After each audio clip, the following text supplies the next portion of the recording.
Just outside the city of Siem Reap lies Angkor Wat, the world's largest religious structure, with each side measuring nearly a mile long.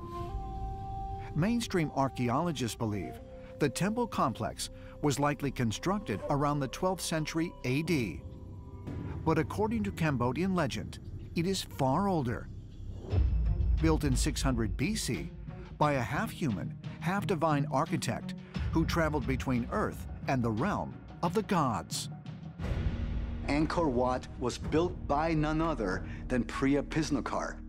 His mother is not of this world. She wants to bring him to where she comes from. And so she takes her son to what's called Indra's heaven.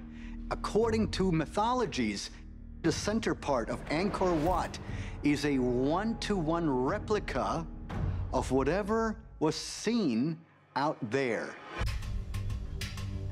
According to some experts, the layout of Angkor Wat reveals another intriguing connection to the cosmos. In 1996, author and researcher John Grigsby discovered that the temple complex appears to align with certain stars in the night sky. John Grigsby made a brilliant discovery. He noticed that the entire Angkor Wat complex is a mirror image of the Draco constellation. In Latin, the word Draco means dragon. If you were to take a constellation map of Draco and superimpose it onto a map of Angkor Wat, there are multiple structures at Angkor Wat that line up exactly to the main stars of the constellation of Draco. So you have to wonder what the connection is.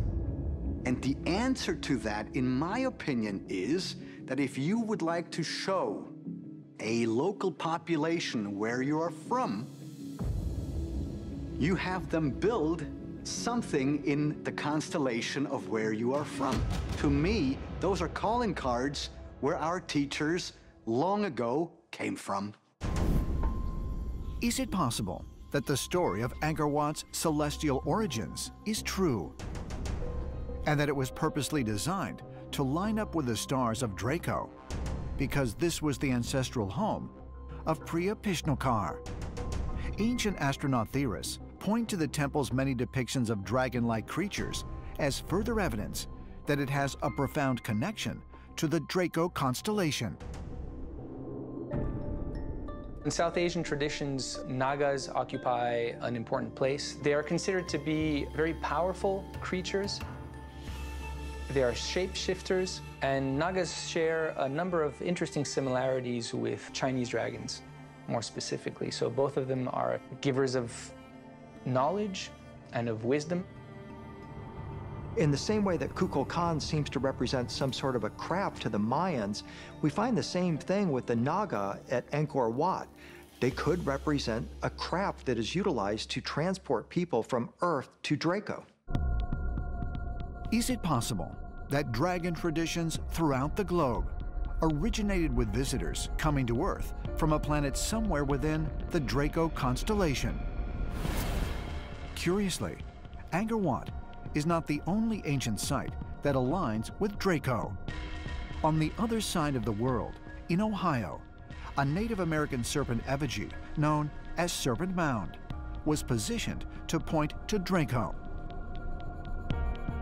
And in ancient Egypt, all pyramids were positioned to have an entrance passage geometrically aligned so that Draco's primary star, Alpha Draconis, would be visible at night. It's interesting to think that the constellation Draco may have something to do with these dragon myths.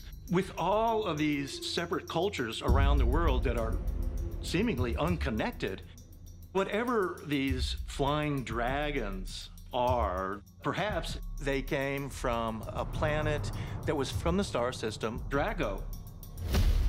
Virtually every culture has a legend about dragons or dragon beings that came from the sky.